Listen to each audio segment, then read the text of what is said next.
ګرانو کتونکو السلام علیکم. څنګه چې تاسو ته پته ده چې د امریکې خصوصي استازي د افغانستان دپاره د افغانستان د امن د پروسې دپاره زلمی خلیلزاد پاکستان کې د مختلف خبرې کیږي. څوک وایي چې د سعودي عرب کې کم پروسس و هغه د دې وجې نه سټاپ شو چې یاره طالبانو ته اوس یو بله مسله ورته راغلې وه. امریکې وایي چې موږ ته پرمننټ بیسس پکار دی. څوک وایي چې نه طالبانو باندې دباو و چې یاره هغوی د فوري طور باندې د افغان ګورنمنټ سره هم په دې حوالې سره خبرې وکړي. بیا نوی پرمختګ پکې دا وشو، ریپورټس راغلي چې یاره په پیښور کې د طالبانو پخوانی وزیر حافظ محب الله صاحب چې کوم دی هغه هم پاکستان ارست کړی دی د دې دپاره چې یاره پاکستان غواړي چې په طالبانو باندې دباو واچي. بل زلمی خلیلزاد چې دلته راغلی نو هغه د پاکستان سره سره به د هندوستان د چین او د افغانستان دوره هم کوي. نو دا ټول صورتحال یو وارې بیا هغه لږ امید هم پیدا شو کله چې طالبانو په قطر کې او بیا په یو ای کې د امریکې سره خبرې وکړلې. خو اوس یو خبره ده که چېرې واقعي په طالبانو له خو دې کې څه شک نشته دی چې پکار ده چې یاره د افغان حکومت سره کینی خبرې وکړي، ځکه چې مسله به هله حل کېږي چې افغان د افغان سره کینی، نه چې افغان د بل چا سره کینی. دا مسله د افغانانو ده. نو په دې کې د افغان سره ناسته ډېره زیاته ضروري ده او هر څه چې کېږي هغه مشترکه یو اونرشپ چې ورته وایي چې کامن د هغې ملکیت چې کوم دی هغه د افغانانو ملکیتي هغه پکار دی. بل طرف ته زه دا خبره ما مخکې کړې ده چې که پاکستان دی که سعودي دی که یو ای ده که هر څوک دی دوی له په طالب باندې راه دباو چې ورته وایي چې یاره بالکل ته به دا کار کوې او دا به خامخا کوې، دا نه دی پکار. بلکې کومه خبره چې عمر داودزی صاحب کړې وه کله چې هغوی په پاکستان کې وو، چېرې موږ دا نه وایو چې تاسو د په طالبان په زور راولئ، د هغوی د کورونه تنګ کړئ، مشران دې تنګ کړئ، کشران دې تنګ کړئ، بلکې پکار دا دی چې یاره هغوی باندې تاسو هغوی مطمئن کړئ، هغوی دې ته تسلیم شي، هغوی دا خبره ومني چې او د افغان خبره چې کومه ده دا ضروري ده. ځکه چې طالبان چې کوم دي هغې لږ په دې ډایلاګز نه دا یو خبره کېږي چې هغوی لږ یریږي. اوس دا ټول صورتحال دی په دې باندې چې یاره څه جوړېږي، زلمی خلیلزاد پاکستان باندې څومره دباو اچولی شي، بیا پاکستان آیا په طالبانو باندې څومره دباو اچولی کېږي، د سعودي پروسس چې کوم دی ولې مخکې لا نړه. په دې حوالې سره زمونږ چې څېړنکار دي تاسو پتې بریګیډیر اسحاق زمونږ اکثر مختلف ټلویزیون سکرینز باندې هغوی راځي، د هغوی سره ما خبرې کړې دي چې آیا پاکستان له طالب باندې دباو اچول پکار دي که نه. نمبر 1. دویمه خبره دا ده چې زلمی خلیلزاد د دورې مقاصد څه دي او آیا دا یو خبره چې کېږي چې د سعودي عرب یو ای او پاکستان میلاو شي نو په طالب باندې که دوی دباو اچي نو طالب د دوی خفګان زغملی شي. په دې حوالې سره موږ خبرې کړو زما چې راځئ هغه تاسو هم واورئ او یو وارې زم واورم. دا خبره ده چې د زلمی خلیلزاد دوره چې ده دوی څه غواړي ستاسو په نظر باندې؟ دوی پاکستان باندې دباو اچول غواړي که دوی نه دا خبره چې کوم دی یو مشترکه دغه جوړول غواړي چې یاره دوی کینی او دا خبره د یو حل وباسي که نه خامخا دوی چې په هر صورت کې موږ له بیسزم پکار دی افغان ګورنمنټ خبره به مني؟ جی بالکل اپیرنټلی یا چې کوم مخامخ چې کومه خبره ده خو دغه لیدی شي ویل چې تاسو ته مانځه تاسو ګوري لګي افغانستان وروسته هفته کې طالبان طرف نه د خبره انکار شوی دی چې موږ مزید خبرې اترې نشو کوي، حالانکه د ویک کې دی ولا ملاقات کی دنیا په قطر کې دوحه کې اور کې نیکسٹ چې کوم سټیپس واخستونیو خو هغه انکاري شولو چې موږ افغان حکومت سره څه اوس کې خو مخال کې سره امریکن سره هغه میټینګ کینسل شوی دی. ما خیال کې اور ګوري زلمی خلیلزاد دا چې کوم څلور ملکونو والا اوس کې چې کوم نوې مغابر کې کنټینیوشن اف دی اولډ انیشیټیو والا خبره ده چې ما والا خبره کنټینیوشن کې پاکستان باندې لازم دغه پرشر اچي وي چې هر څه طریقې سره تاسو طالبان په دې خبره راځي چې افغان حکومت سره خبره اترې شروع کړي. بریګیډیر یو سوال دا دی چې طالب به دا خبره چې کوم دی د امریکې د خاصه توګه باندې د پاکستان د چین او د یو ای او یا د سعودي عرب خفګان به اوس غملی شي ځکه چې دا ملکونه غواړي چې یاره طالب د افغان حکومت سره هم کینی او سره چې کوم دی کیدای شي د امریکې په دې حواله مو سره خبرې کیږي. بالکل ما دا نن میاشتې و نیمه سار کې چې کله دا ټاک شروع شوی و تاسو سره نو خبره شوې ده دغه یو آرټیکل کې مې دغه پوره تفصیل لیکلی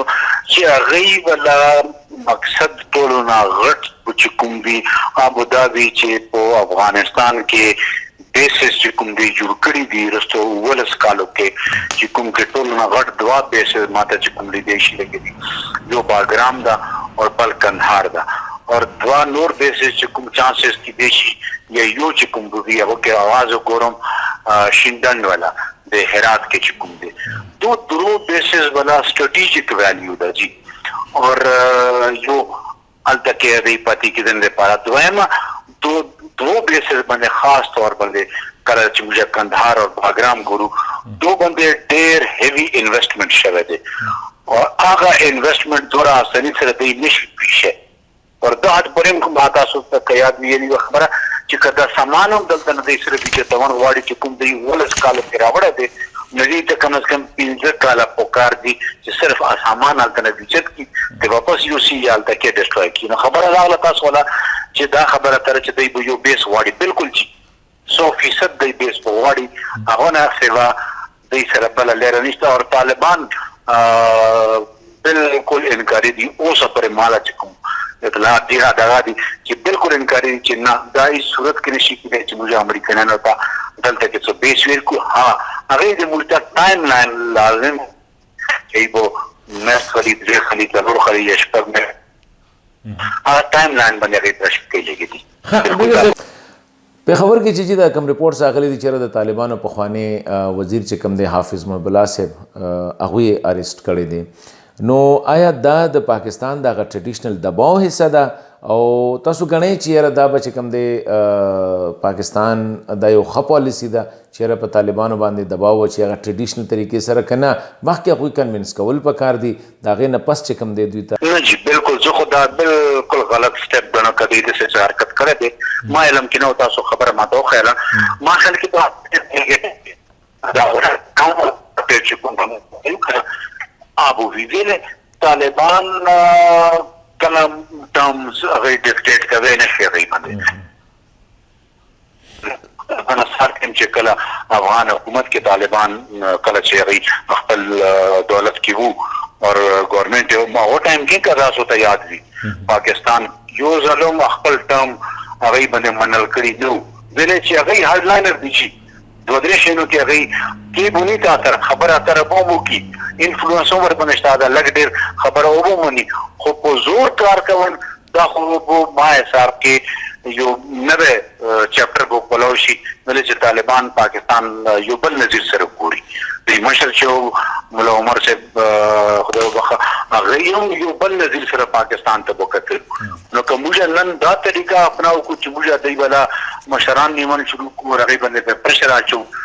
نو بل خو یو بل خبرم کیږي کنه که پرس کا پاکستان یو ای سعودي عرب او پکې چینم شامل شو کدا ټول په افغان طالبانو باندې دباو واچو پدې کې خاص کر د درې ملکونه پاکستان یو ای او سعودي عرب هغه ملکونه دي چې د طالبانو حکومت منلو نو تاسو غنئ چې طالب به د دریو وانو خفغان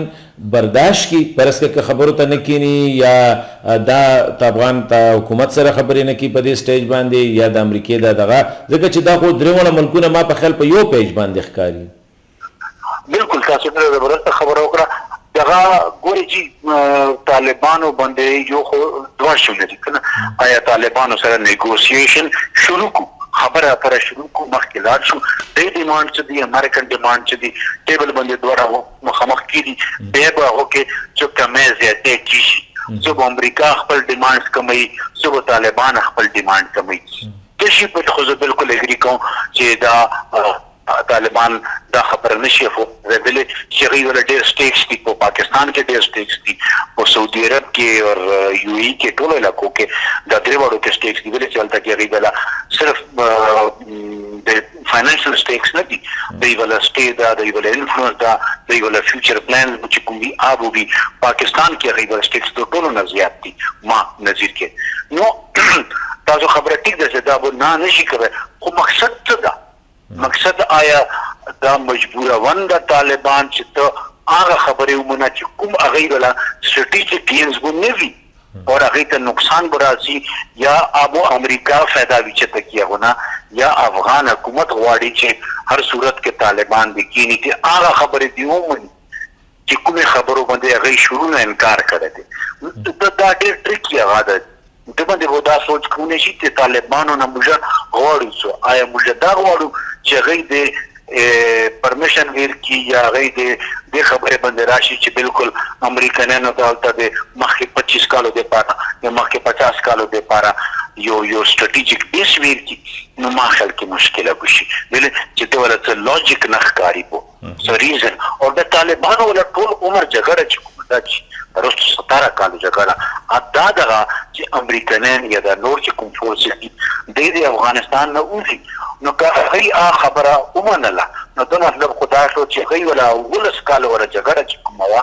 هغه به ضایع شوله هغه ور چې کوم مورال های ګراوند ده کنه چې کوم باندې خلکو ته خپل چې کوم لوړ ګریډ فایټرز دي لاندې چې کوم دي هغه موټیویټ کوي چې موږ خو جهاد کوو هغه خلکو خلاف چې کوم په اسلام خلاف دي نو به عام موټیویشن فیکٹر بیا ګرځونه غي خلک اور بیا نشیت کوي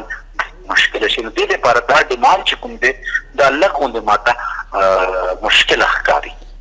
ډیر مننه بریګیډیر اسحاق صاحب, thank you very much.